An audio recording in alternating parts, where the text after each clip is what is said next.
세상 예쁜 사람보다 예쁜 그 사람 떠나던 그 눈이 부신 날에 멈춰진 그 모습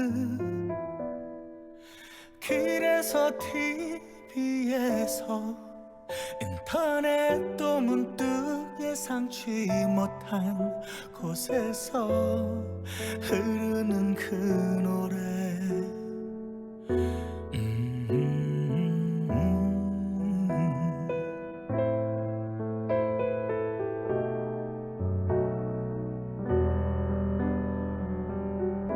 받을 수 없어서 너인 것 같아 늘 함께 쓰던 그 번호와 많이도 닮아서 내가 그리운 건 내가 아닌 그날의 약속일 뿐 난 익숙하게 잘 웃고 잘 살아가 자 이렇게 너 떠날 때 다짐한 그 약속을 위한 거라 난 괜찮아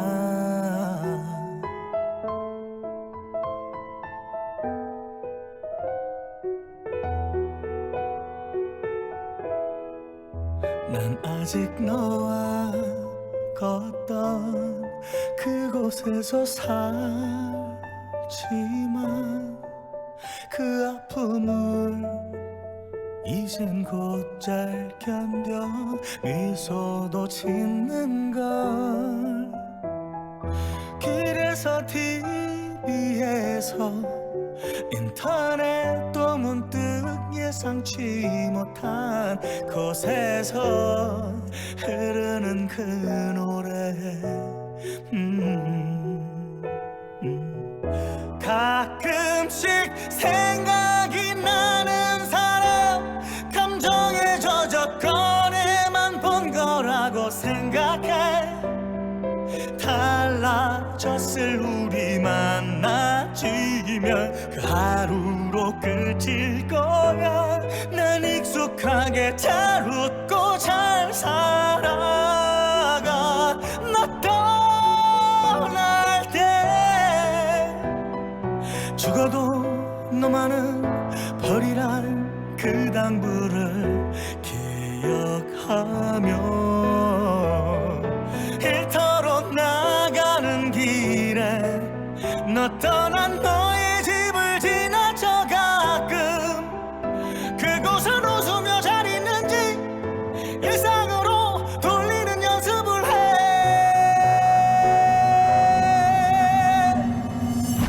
이 글은 보내지 않을 거야 감정에 젖어 그때가 잠시 생각났을 뿐 달라졌을 우리 만난다면 그 하루로 끝일 거야 익숙히 잘 웃고 잘 살아가 자 이렇게 시간이 달라도 바꿀 수 없었던 일들인 걸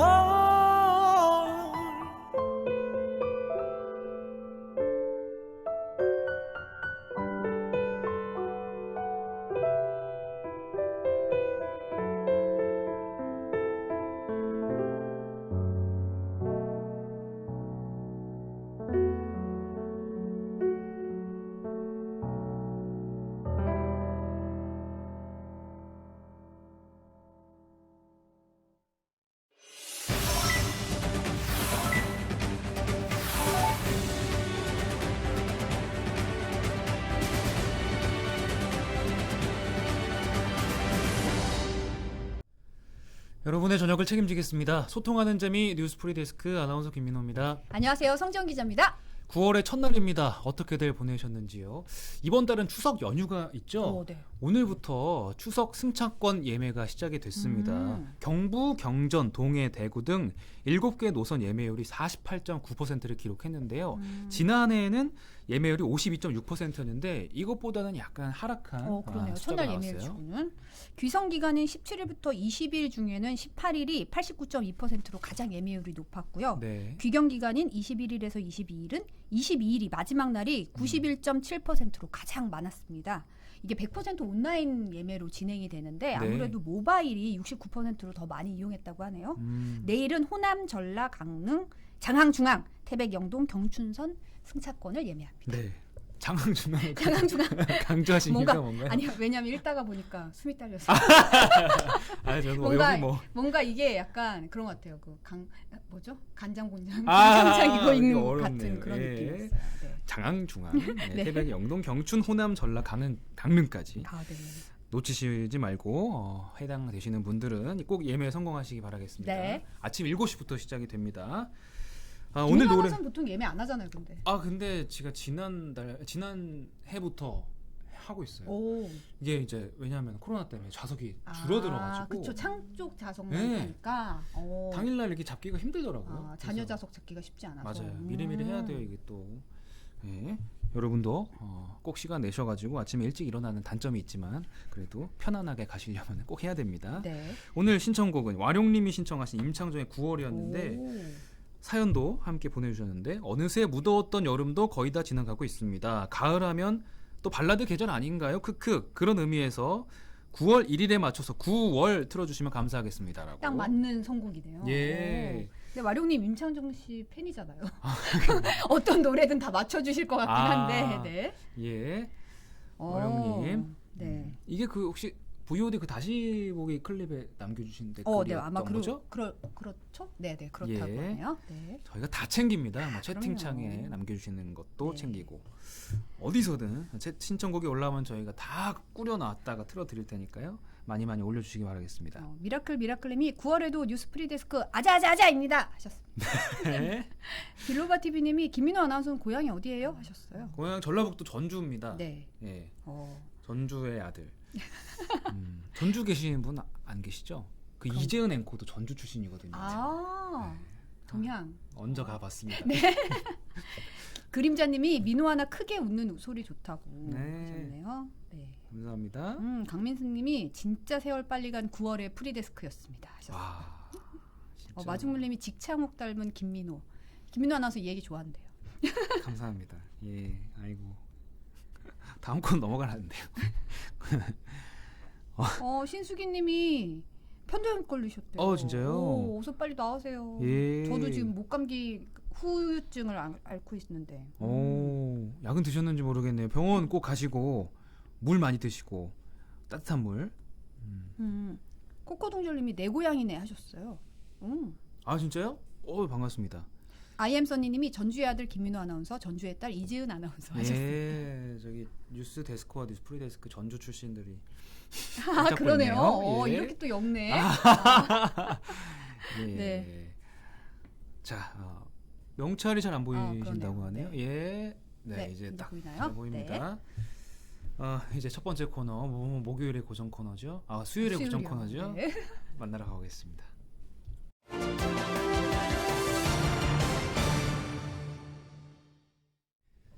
네, 수요일마다 만나는 프리데스크의 얼굴마담 이선영 아나운서. 어서 오십시오. 안녕하세요. 아니 근데 시대가 어느 때인데 지금 지연입니까? 네. 그런 걸로 그런 거 좋아해요, 프리데스크는. 그래요? 아니 그나저나 네. 9월이잖아요. 네. 8월이 너무 올림픽도 있고 해서 후딱 가서 놓쳤는데 네. 사실 작년 8월에 제가 처음 프리데스크에서 손경제 고정 코너 보면서 축하드립니다. 예. 1년이 됐네요. 1년이 지났네요. 그걸 못 챙겼네요. 죄송합니다. 네. 아니 뭐 챙겨야 건 아니고요. 예. 그만큼 여러분과 함께한 시간이 진짜 오래됐다. 오래됐네요. 영광이다. 이렇게 이렇게 뭐 1년 같이 했으면 진짜 가족이죠. 그럼요. 그러니까요. 네. 선영구데이라고. 네, 이사님이 선영구님 고향 내려가시나요? 하셨어요. 저는 저 가족들과 함께 살고 있어가지고 고향이 네, 따로. 따로 없어요. 네. 네. 대신에 이제 추석 당일에 새벽 근무 당첨돼가지고 네, 조근합니다. 축하드립니다. 네. 예. 와. 축하드립니다. 추석 당일 조군. 네. 네. 좋은데요. 뭐 네, 돈도 벌고. 좋죠, 좋죠. 네. 예, 예. 너무 좋아요. 그린그린하대요. 네. 맞아요. 오늘 또 성지영 기자랑 저랑 맞춰 마음이 있던 게 통했어요. 아닌데 마음이 통했어. 이따가 퀴시트 산책에서도 한번 기대를 해보시죠. 예. 어떤 깔맞춤이 나올 것인가. 지금 막 그러게요. 옷을 갈아입으러 나가시는데. 아, 네. 예. 추석은 집에서 하셨습니다. 미라클님이 1년을 진심으로 축하드리고 축복합니다. 1년을 귀하게 채워주셔서 감사합니다. 하셨어요. 제가 감사합니다. 봐주셔서. 네. 진짜 강민수님 말대로 세월이 빨리 가요. 앞으로도 계속 같이 가셔야죠. 그럼요. 1년, 2년, 3년, 그럼요, 10년. 그럼요. 네, 그럼요. 네네. 네. 다들 새마을 조끼 입고 오는 거예요. 댓글로 지금 아, 그런 그린이냐며 진짜 지금. 그렇네요. 예, 예. 오, 지금 빨리 준비하셔야 되는 거예요. 네, 이제 첫 소식 가볼까요? 네, 그만 떠들고 그 남양유업 뉴스가 이번 주에 굉장히 많이 나왔어요. 남양유업이 사실 뭐 다들 많은 분들이 알고 계시겠지만 유제품 기업. 그렇죠. 1964년에 설립돼서 어느 정도 전통이 있는 회사입니다. 그리고 유제품이라고 하면 사실 뭐 어린아이 할 것 없이 다들 많이 먹잖아요. 그렇죠. 분유부터 시작해서 그렇죠. 네. 뭐 우유 또 뭐가 있죠? 치즈도 치즈도 있고 있고, 커피도 만들었었잖아요. 요구르트도 있고 커피도 있고 믹스 커피. 네. 그래서 이제 어떻게 보면은 전 국민적으로 사랑을 받는 국민 기업이 될 수도 있었는데 사실 남양유업은 그렇지 못했죠. 네. 여러 논란이 있어서 좀 어떤 논란이 있었는지 정리를 좀 해보면 남양유업이 일단 크게 논란이 됐던 게 2013년에 그 갑질 사건. 네. 어떻게 보면 남양유업이 쏘아올린 작은 공이다 할 수 있을 정도로 이 사건 이후로 갑질이라는 그 맞아요. 단어가 좀 대중적으로 맞아요. 쓰이게 된 것 같아요. 이 당시에 이제 남양유업의 한 영업사원이 대리점주한테 이제 강매를 하고 뭐 이런 정황들이 파악이 되면서 욕설을 퍼붓고 이런 음성 파일이 이제 드러나면서 됐죠. 네. 논란이 됐었고 이 녹음 파일이 공개되면서 아예 대리점주들이 연합회를 결성해서 남양유업이 강제로 이렇게 물건을 강매하고 했던 게 조직적이었다 폭로한 사건이 있었죠. 네. 마이크를 조금만 앞으로 당겨. 네네 좀 안 들리시네요. 네. 그런 거고. 사실 그 당시 논란을 더 키웠던 게 이게 남양유업이 이제 사죄를 하고 이제 깔끔하게 자체적인 수습을 했던 게 아니라 문제를 폭로한 대리점주들을 명예훼손으로 고소까지 했잖아요. 오히려 고소를 했었죠. 네. 그리고 사실은 뭐 경찰 조사 과정에서 남양유업 측의 대리점주들한테 떡값 같은 거 요구했다 이런 게 막 알려지면서 정말 구설수가 아까 어떤 분도 댓글로 구설수가 끊이지 않는군요 라고 맞아요. 하셨는데 정말 논란이 계속 불거져 나왔던 것 같아요. 네. 심지어 거기다가 오너 일가의 사생활 논란까지도 있었잖아요. 그쵸. 정말 뜨거웠죠. 네, 뜨거웠죠. 예. 네. 최근에는 불가리스가 코로나19에 효과가 있다, 도움을 준다 이런 가짜 뉴스 걸로 홍보를 해가지고 그렇죠. 또 난리가 한번 났었는데 지난 5월에 대구미 사과까지 했거든요. 네네. 그 영상을 저희가 가져왔는데 함께 보시죠. 네. 홍 회장이 직접 대국민 사과를 했습니다.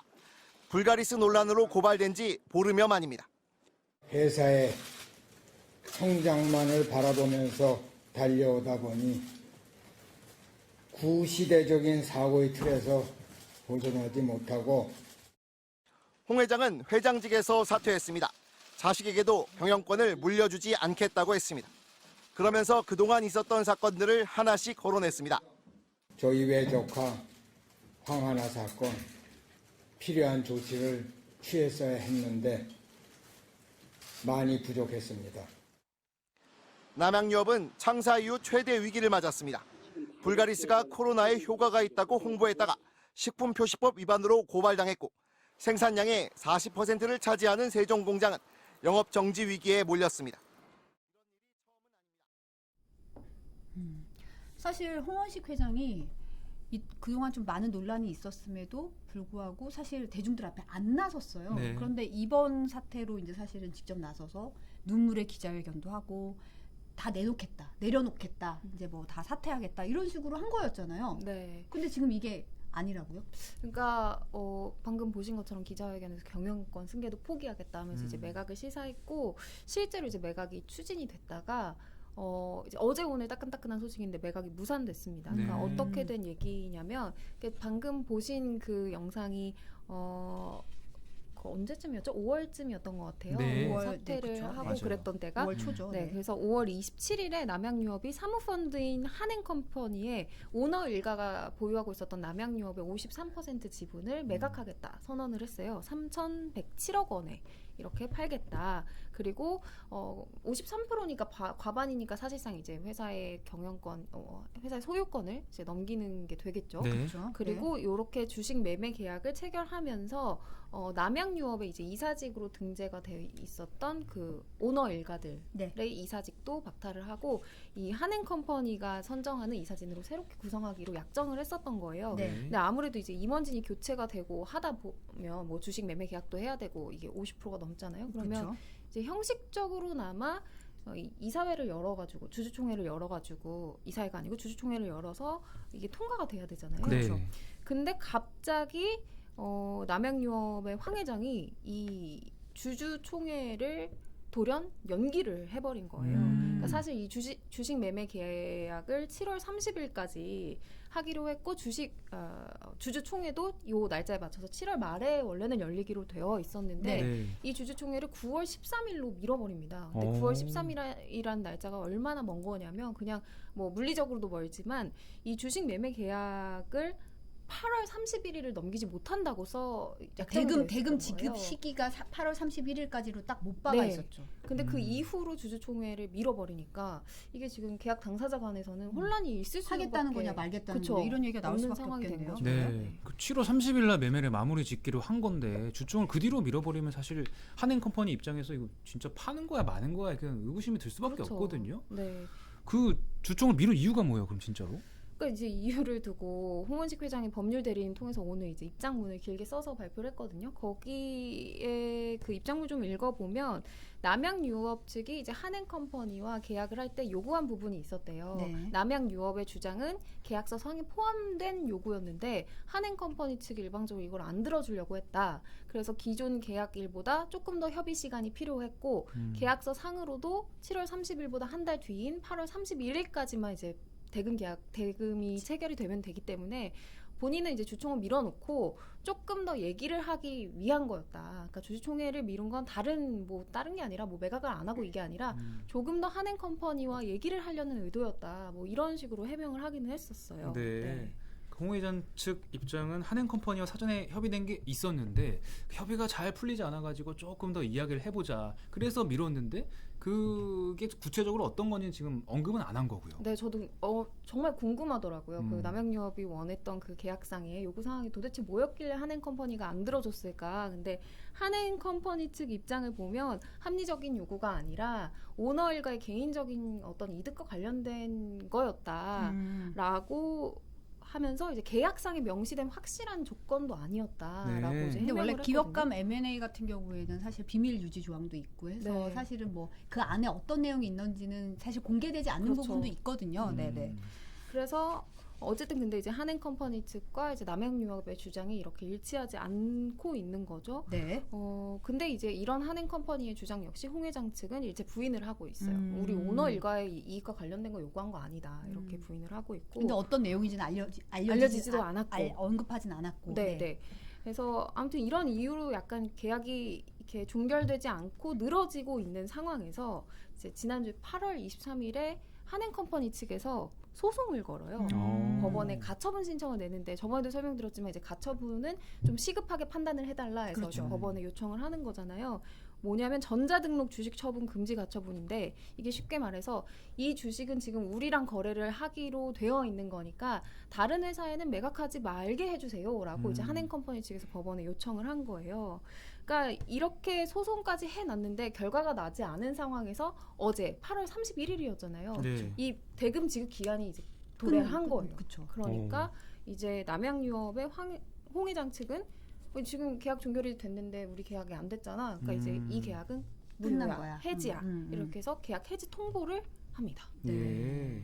그 양측 입장을 다시 한번 좀 살펴보면 한행컴퍼니 입장에서는 주총을 매매일 뒤로 미뤘으니까 아이고 당황스럽기도 하고 뭐 진짜 회사를 팔라는 거냐 마나는 거 이런 생각이 들 수밖에 없을 것 같고 홍 회장 측 입장에서는 아니 그 조금 미뤄가지고 더 얘기해보자 했는데 소송 걸면 이거 싸우자는 거밖에 더 되냐 그렇죠. 이렇게 생각할 수 있다는 거잖아요. 근데 이렇게 양측의 입장이 엇갈리는 상황 속에서 이게 극적으로 반전이 일어납니다. 그 아까 소송 걸었다고 했잖아요. 한행컴퍼니에서 다른 회사에 이 주식 못 팔게 가처분 해달라. 신청한 거죠. 근데 네. 그 판결에서 법원이 한행컴퍼니의 손을 들어줍니다. 받아들였군요. 네. 네, 그래서 남양유업이 진짜로 매각의 뜻이 있었다면 이렇게 오너 일갈 지분을 털고 남양유업의 새로운 출발을 응원한다. 이게 진심이었다면 사실 다른 회사를 찾을 수 있었거든요. 한행컴퍼니랑 얘기가 좀 잘 안 되니까. 네.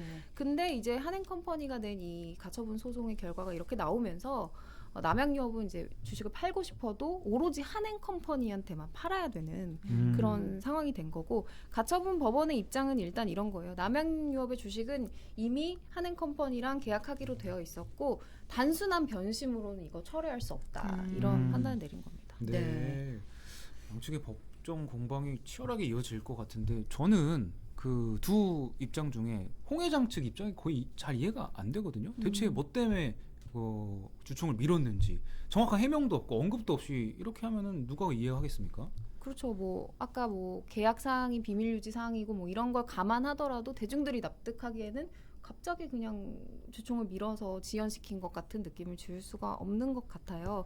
그래서 뭐 홍 회장이 왜 이런 결정을 했냐 이런 이 추측이 좀 행보도 많죠. 추측이 난무하고 있는데 남양유업의 기업 가치가 사실 생각보다 굉장히 괜찮아요. 네. 그러니까 매출액을 보더라도 2019년 12월 기준으로 1조를 훌쩍 넘는 매출을 기록하고 있거든요. 네. 이번에 이제 주식 매매 계약을 체결할 때 이제 기업 가치 평가를 했을 때도 5,904억 정도의 회사다라는 판단이 와. 내려졌었어요. 예. 이 5,904억짜리의 53% 반 정도를 사간 거니까 3,107억 원이면 사실 플러스도 마이너스도 없는 딱 그 가치로만 가져갔다고 볼 수 있겠죠. 네. 뭐 그러니- 경영권 프리미엄이 없었던 건 아닌데 봤을 때는 가지고 있는 자산에 비해서는 본인들이 그렇죠. 이제 생각했을 때는 좀 약간 너무 싸게 내놨나 이런 생각이 들 수는 있는 거죠. 그렇죠. 이제 홍 회장 일가는 우리가 물려온 가업이고 뭐 좀 더 받을 수 있었는데 하는 아쉬운 생각이 들어서 그래서 뒤늦게 홍 회장 측에서 조금 더 돈을 받으려다가 이렇게 무리수를 둬서 이런 사태가 벌어진 거 아닌가 하는 이제 이런 추측이 있는 거죠. 이 분석이 비유가 있는 맞을 거죠. 줄은 모르겠는데 약간 그런 거 있잖아요. 집을 팔려고 내놨어요. 그래서 이쪽에서 나 지금 뭐 이 집에 문제가 생겨서 이렇게 빨리 팔아야 돼. 그래서 딱 내놨어. 네. 샀어. 이제 계약을 했어요. 근데 점점 뭔가 오르는 거예요. 음. 그럼 아깝잖아. 그쵸. 네. 그래서 원래 이렇게 중도금 빨리 내고 그러고 나서 이제 집값 잔금 치를 때 부동산에서 막 쌈나는 경우도 있거든요. 맞아요. 좀만 더 올려달라. 예. 이거 이 돈으로는 못 한다. 계약서 그렇죠. 2장 못 찍는다고 막 부동산에서 들어눕고 막 이러는 경우도 있거든요. 예. 약간 비슷한 느낌 아닌가라는 맞아요. 그런 생각이 좀 들긴 하더라고요. 그러니까 네. 사태를 수습하려고 지분을 빨리 서둘러서 팔았는데 알고 보니까 그래도 손해인가? 가업인데 예. 이거 어떻게 된 거지? 이렇게. 약간 이런 마음이 본전 생각이 날 수도 그렇죠. 있겠죠. 네. 근데 게다가 반기 보고서를 보니까 문제가 뭐냐면 홍원식 회장 직함이 그대로 회장이에요. 맞아요. 나가겠다 그랬잖아요. 사퇴한 예. 것처럼 해놓고 근데 아. 사실상 경영에서 물러나지를 않았던 거고 올 상반기 보수만 8억 8천만 원을 받았어요. 이 1년 연봉도 아니잖아요. 그럼 반년. 반년이 더 8억 받아야 8천. 이거보다 예. 네. 근데 게다가 홍 회장 두 아들도 스물 다시 임원으로 복귀한 거예요. 음. 게다가 승진까지 시켰어요. 예. 그러니까 이게 원래 말했던 게 하나도 지켜진 게 아무것도 없는 거죠. 음. 그래서 결국은 이제 뭐 남양유업도 뭐 계약 해제 책임이 한행컴퍼니 사모펀드에 있다. 이게 뭐 믿을 수 없는 사모펀드랑 나는 거래를 못하겠다. 이런 입장을 지금 하면서 소송 좀 불사하겠다 하는데 법률업계에서는 약간 그래도 한행컴퍼니 입장이 유리하지 않겠나라고 전망을 하면서도 사실 둘 사이의 계약 간에 뭐가 더 있는지를 모르니까 전망하기가 아직 좀 이게 좀 지지별멸 이어질 수 있다고 얘기를 하더라고요. 네. 근데 뭐 어쨌든 결과가 어떻게 날지를 떠나서 이 매각이 금방 체결될 것 같던 분위기와는 초반 분위기와는 다르게 이게 좀 늘어지게 생겼잖아요.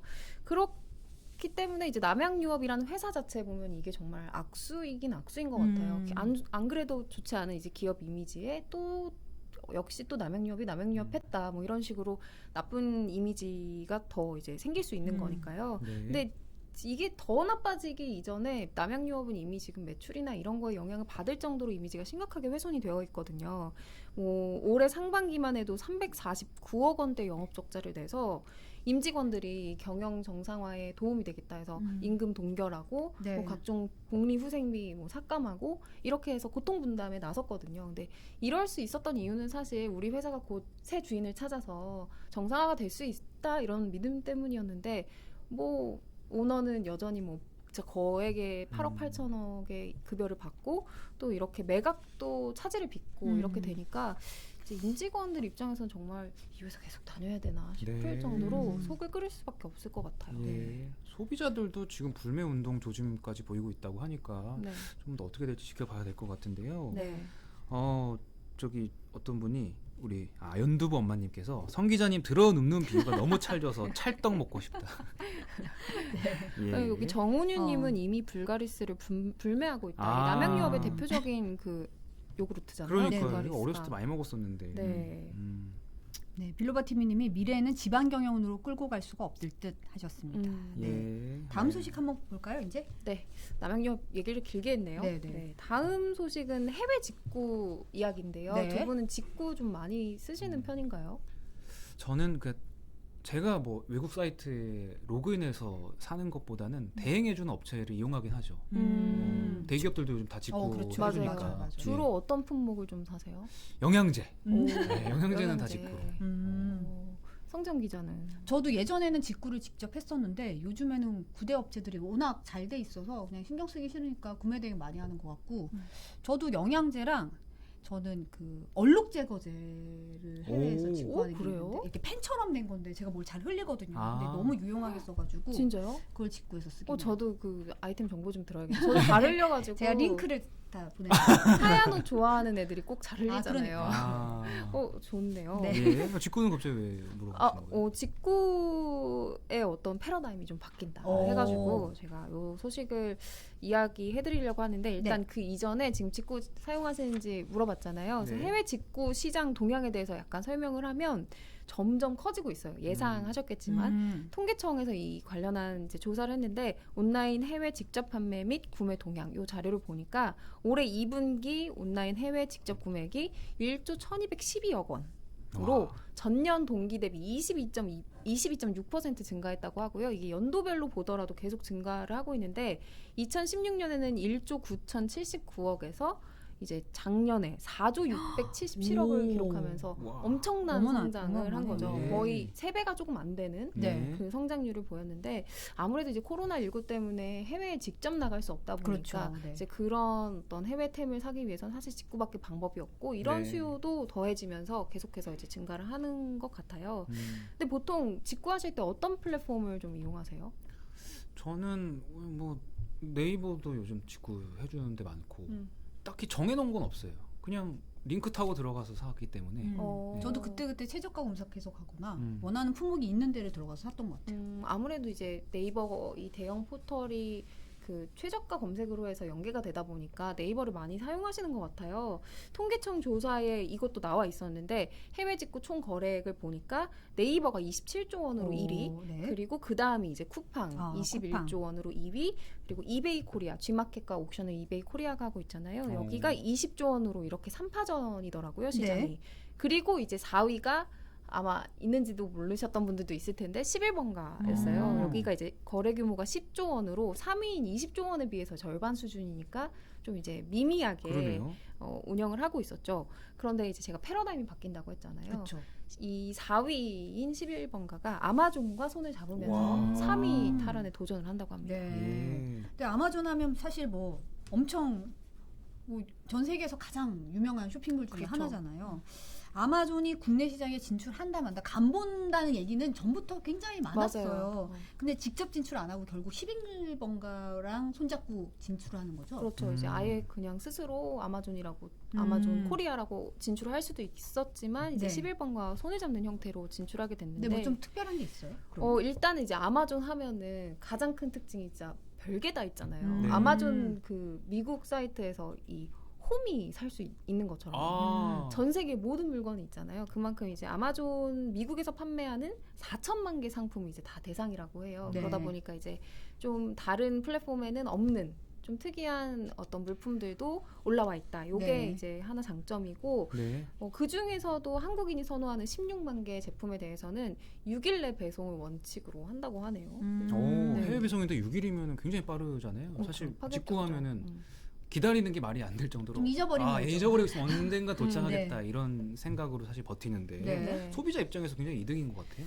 그렇죠. 아무래도 지금까지는 이제 온라인 쇼핑의 강자인 네이버와 쿠팡이 이제 거의 이제 모든 서비스를 독점하다시피 했잖아요. 반 이상이니까. 그러니까 이제 소비자 입장에서는 뭐 서비스를 선택한다기보다는 있는 거를 이제 따라가면서 쓸 수밖에 없는 상황이었다면 만약에 이제 아마존이 성공적으로 안착을 한다. 그러면 소비자 입장에서는 좀 고를 수 있는 거죠. 네. 내가 원하는 서비스를 골라서 쓸 수 있다. 그래서 이제 주체적으로 자신에게 맞는 어떤 소비를 할 수 있다라는 게 장점이 될 수 있겠죠. 리명초님이 아마존에 골무도 있대요. 없는 게 없죠. 없는 네. 게 없네요. 예. 근데 소비자 입장에서 생각해 보면 네이버나 쿠팡은 이미 쓰던 플랫폼이고 익숙해져 있잖아요. 아마존은 좀 안 사용해 보신 분들은 좀 새로운 서비스고, 그렇죠. 뭐 이게 어떻게 보면은 생각보다 영향이 그렇게 크게 미칠까? 이런 분석도 있긴 하더라고요. 그렇죠. 쓰던 거 그냥 계속 쓸 가능성이 크니까요. 뭐 근데 그래도 한번 기대해 볼 만한 것 같아요. 김민우 네. 아나운서 생각 어떠세요? 어제부터 11번가랑 이제 손잡고 게시했다고 하니까 이제 그 어느 정도 사람들이 이용하는지를 보면은 효과가 어느 정도인지 예상할 수 있지 않을까 싶습니다. 네. 여러분도 네. 관심 있으시면 한번 이용해 보시고. 네. 자, 마지막 소식인데 시간이 너무 빨리 이거- 지나가가지고 빠르게 가야겠네요. 네. 저희 예. 노재필 기자의 시간 확보하기 위해서 좀 빨리 진행해 보겠습니다. 네. 이번 소식은 좀 마음이 무거웠는데요. 오. 저는 이 취준생 시절을 생각하면 진짜 암담하거든요. 그렇죠. 네. 네. 이거 지금 다시 하라 그러면 진짜 못할 것 같아요. 못해요. 네. 진짜 어떻게 그렇게 열심히 취업을 위해서 준비를 했는지 지금 상상도 안. 그런 열정으로 일을 하면 연봉 2배 받아야 되거든요. 네, 아무튼 이 취업난이 근데 저희도 힘든 세대였는데 그쵸. 사실 0708학번이거든요. 김민우 네. 아나운서랑 제가. 그래서 그때도 힘들었지만 지금은 사실 점점 더 심해져서 그렇죠. 맞아요. 정말 자리가 없잖아요. 그래도 저희 때는 뭐 30번 지원했다가 뭐 붙었다. 그 말은 이제 30군데 쓸 수 있는 데가 있었다는 거잖아요. 그러니까요. 그리고 뭐 자소서만 100개를 썼다. 그럼 자소서 100개 넣을 때가 있었다는 거잖아요. 그런 이제 썰이 돌기도 했었는데 요즘은 아예 지원할 곳조차 없나 봐요. 그래요. 근데 사실 이제 정기 공채가 없어지는 추세라서 그런 건데 이제 맞아요. 정기 공채 대신에 수시 채용으로 바뀌는 기업들이 많이 늘어나고 있잖아요. 이제 모든 직군을 일괄적으로 뽑기보다는 뭐 마케팅은 마케팅, 뭐는 뭐 이런 식으로 딱 직무에 맞는 사람을 딱 이렇게 원 포인트로 딱 채용을 하겠다. 뭐 그런 경향 때문에 그런 건데 취업 준비하는 취준생 입장에서는 좀 답답할 것 같아요. 막막하기도 하고. 저희 때는 사실 이렇게 뭐 일자리가 없고 그래도 우리가 알만한 큰 대기업들은 다 정기 공채를 했었거든요. 있었죠. 근데 예. 요새 기업들은 성정 기자가 말씀해주신 것처럼 이 대기업들조차도 정기 공채 대신 수시 채용을 하는 경향이라고 해요. 네. 뭐 삼성, 현대차, SK, LG 이 4대 기업만 보더라도 네. 일단 현대차와 LG는 올해 아예 정기 공채가 없고요. 그룹 전체가 다 이제 직무별 상시 채용으로 진행을 한다고 했고 네. SK 같은 경우는 이제 일부 그룹만 그룹 차원에서 공채를 하고 반 이상은 상시 채용으로 한다고 하고요. 삼성의 경우만 이제 9월에 그룹 전체에 정기 공채가 예정되어 있는 상황입니다. 네. 4대 그룹 이제 과반 이상이 일단 정기 공채 진행하지 않고 있고 중소기업 같은 경우에는 어떻습니까? 이게 정기 공채가 없어지는 게 김민우 아나운서가 이제 제기한 의문처럼 대기업만의 이야기는 아니고 중소기업도 좀 그런 진짜요? 모양이에요.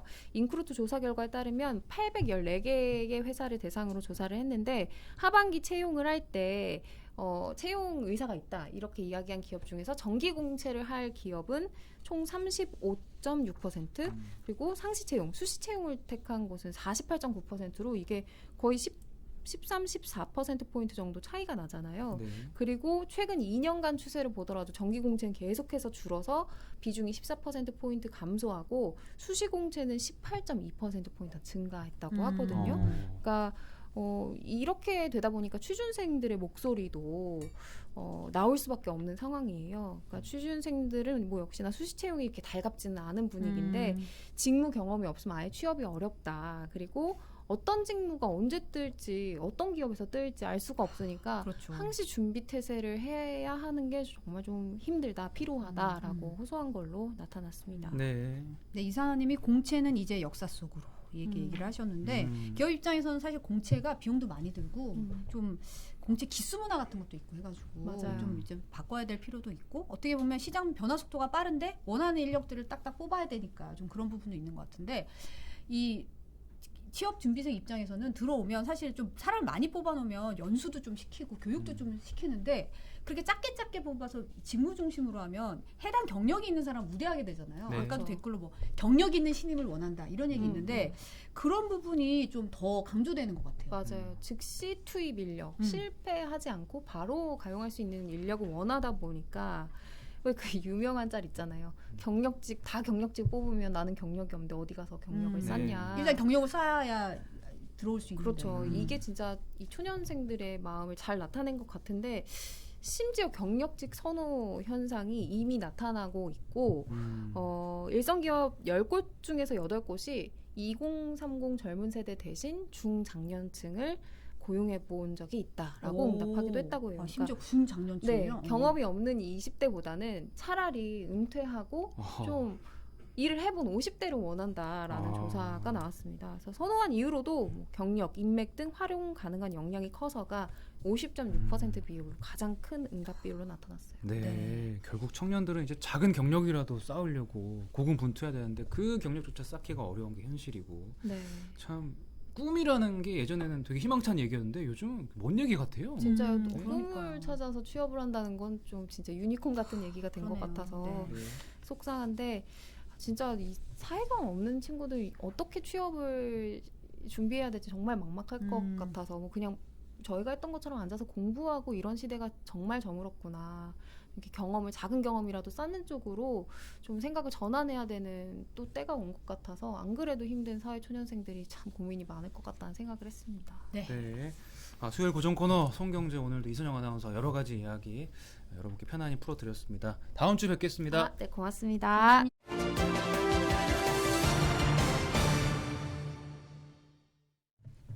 네, 큐시티 산책 노재필 기자입니다. 다들 짜증 낼까봐 걱정하더라고요. 짜증 아니, 낼까 안 낼까. 의상이 제가 새마을 옷이 아니고 네, 그렇죠. 같은 이렇게 예, 예. 오늘 커플룩이에요. 그렇죠. 넥타이 또 초록색 넥타이로 여기 새마을 포인트가 있죠. 그러네요. 희한하네요. 오늘. 그 5분밖에 안 주셨는데 남양유업 얘기 나오니까 제가 재밌는 얘기 하나 해드리면 네. 우리 그 믹스 커피의 대명사가 어디예요? 대한민국이 커피는 맥심. 맥심이잖아요. 동서식품. 근데 남양유업이 그 시장에 들어가요. 그렇죠. 뭐죠? 프렌치 카페. 예. 근데 남양유업은 우유를 만드는 데이기 때문에 마케팅을 네거티브 마케팅을 하는데 그렇죠. 카제인 나트륨이라는 게 우린 없다. 그래서 이렇게 들어갑니다. 그러니까 이제 그 동서식품이 깜짝 놀란 거예요. 우리가 그 장악하고 있는 시장에 얘네가 들어오는데 어떻게 하냐 싶어갖고 그 동서식품에서 결정한 게 뭐냐면 자 그러면 우리 그냥 프림 빼버려. 그래서 만든 게 뭔지 아세요? 뭐예요? 카누. 아. 카누인데 이거는 동서식품이 이거는 시장을 장악하게 만든 게 아니고 그냥 얘네들이 네거티브 마케팅으로 치고 들어오니까 일종의 특공대를 보낸 거예요. 그냥 못 들어오게 해 이렇게 만들었는데 문제는 카누가 대박 났어요. 그렇지. 네. 카누가 완전 대박이잖아요. 그래서 이게 굉장히 재밌는 스토리예요. 그 이 믹스 커피를 두고 마케팅 이 뭐라고 합니까? 마케팅적인 어떤 관점에서 굉장히 재밌는 포인트. 몰랐어요. 저는 그냥 델롬 델 이런 거 같은데요. 예. 카는 또 그 광고 모델이 또 공유시니까. 그렇죠. 네. 그렇죠, 그렇죠. 그러니까 이게 되게 재밌는 스토리가 있습니다. 아니 그게 트렌드랑 좀 맞았던 것 같아요. 카누로 이제 뭐 좀 건강 그렇죠. 생각해서 설탕이나 이런 거 뺀 걸 또 선호하신 분들이 많이 늘어나니까. 네. 자, 아무튼 뭐 제가 좀 약간의 어떤 지식을 좀 자랑하느라고 살짝 시간을 재밌는 좀- 얘기네요. 네. 또 없습니까? 없습니다. 예. 큐시트. 자, 오늘 6시 확진자는 1,498명인데 네. 어제보다 67명이 좀 줄어든 수치고 내일은 아마 1,900명대가 아닌가 예상이 되고 있습니다. 자, 내일로 예정된 그 보건의료노조의 파업 지금 정부랑 막판 교섭을 하고 있어요. 네. 하고 있는데 이견차가 좀 상당히 심해서 아마 새벽까지 좀 이어질 것 같은데 잘 돼야 될 텐데 걱정이네요. 네. 결렬이 될 경우에는 내일부터 이제 파업에 들어갈 가능성이 많죠. 네. 그렇고. 오늘 이제 국무총리가 협상장에 방문할 정도로 정부는 이 사안을 굉장히 엄중하게 보고 있어요. 예. 그리고 아무튼 뭐 잘 좀 타결이 돼서 좀 의료 현장에 어떤 혼란이 좀 없었으면 좋겠습니다. 네네. 자, 오늘 알고 보니 전준홍 기자가 성충동 억제 약물이 과연 효과가 어느 정도인가를 따져봅니다. 네. 따져보는데 이게 최근에 좀 흉흉한 사건들이 있었잖아요. 그렇죠, 네. 그래서 뭐 법무부에서는 2011년 이후에 53명이 약물 치료를 받았는데 재보험을 한 명도 하지 않았다. 그래서 효과가 굉장히 좋다 이렇게 얘기하고 있는데 네. 전준홍 기자의 결론은 뭐냐면 틀린 말은 아니래요. 음. 틀린 말은 아닌데 약물 치료의 한계도 뚜렷하다고 하는데 이거는 본방에서 확인하시는 걸로 하겠습니다. 네. 자, 집중 취재 얼마 전에 왔던 김민욱 기자가 다회용기 음식 배달을 어떤 실험하는 아이템을 했어요. 오. 네. 다회용기라는 거는 일회용의 반대겠죠. 그러니까 여러 번 쓸 수 있는. 음. 근데 기사가 굉장히 흥미로운데, 그러니까 식당에 주문을 나는 다회용기로 주세요. 그러면 이제 그런 용기에 담아서 배달을 해요. 그러면 네. 이제 옛날에 짜장면 먹고 이렇게 밖에 그쵸, 내놓듯이 네. 그릇을 내놓으면 전문 수거업체가 수거해서 전문 세척업체에 맡긴대요. 네. 깨끗이 닦아가지고 이제 식당 분들한테 갖다 드리는 걸로. 그럼 음. 뭐 업주분들은 일일이 세척하는 게 아니고 이제 그 업무는 물론 돈을 뭐 지불하겠지만, 그래서 이제 시장이 좀 늘고 커지고 있대요. 그게 오. 아무래도 이제 환경 생각하시는 분들이 많아가지고. 빌로바 TV님께서 노재필 기자님 진짜 베테랑이다 이렇게 얘기해 주셨습니다. 네, 감사합니다. 네, 네. 네 아무튼 근데 잘 구축이 되면 굉장히 그렇죠. 좋을 것 같아요. 그러니까요. 네. 김민욱 기자가 환경 문제 관심이 많아서 자주 모시는 걸로 네. 하겠습니다. 예. 자, 그다음에 슬라임이라는 뭐 놀이기구가 있대요. 저는 뭔지 잘 놀이감이에요. 모르겠는데. 예, 그 어린 아이들이 엄청 좋아하는 거잖아요. 아, 그래요? 예. 저는 뭐 해본 적이 없어서. 미끈한 약간의 네. 액체 괴물 이런 예. 거죠. 네. 여기에 납성분하고 뭐 가습기 살균제 성분이 나왔다고 아, 합니다. 그렇죠. 근데 이게 네. 이제 KC 안전 인증을 받은 제품에서 이렇게 나와가지고 좀 문제가 되고 있어요. 예. 자, 제보는 MBC는 군복무를 마치고 제대한 어떤 분에 대한 얘기인데 네. 군에서 유격 훈련하다가 이렇게 다쳐가지고 CRPS라는 진단을 네, 받았어요. 복합 부위 통증. 그게 뭐냐면 증후군. 네. 알 수 없는데 통증이 계속 느껴지는 거예요. 맞아요. 엄청난 네, 통증이 네. 느껴지는 건데, 발톱도 못 깎는데요. 그렇죠. 그래서 이제 꾀병이라고 군대에서는 굉장히 구박을 받다가 제대를 했는데 나중에 의병 제대 통보를 받았다. 아, 제대했는데요. 네. 이미 제대했는데. 아. 그렇죠. 아이고. 자, 저는 여기까지 전해드리고 네. 굉장히 알차게 또 참 축하드립니다. 이선영 아나운서 1주년 돼가지고 아. 감사드립니다. 없을 때 얘기하시면 네. 좀 깜짝 놀랐네요.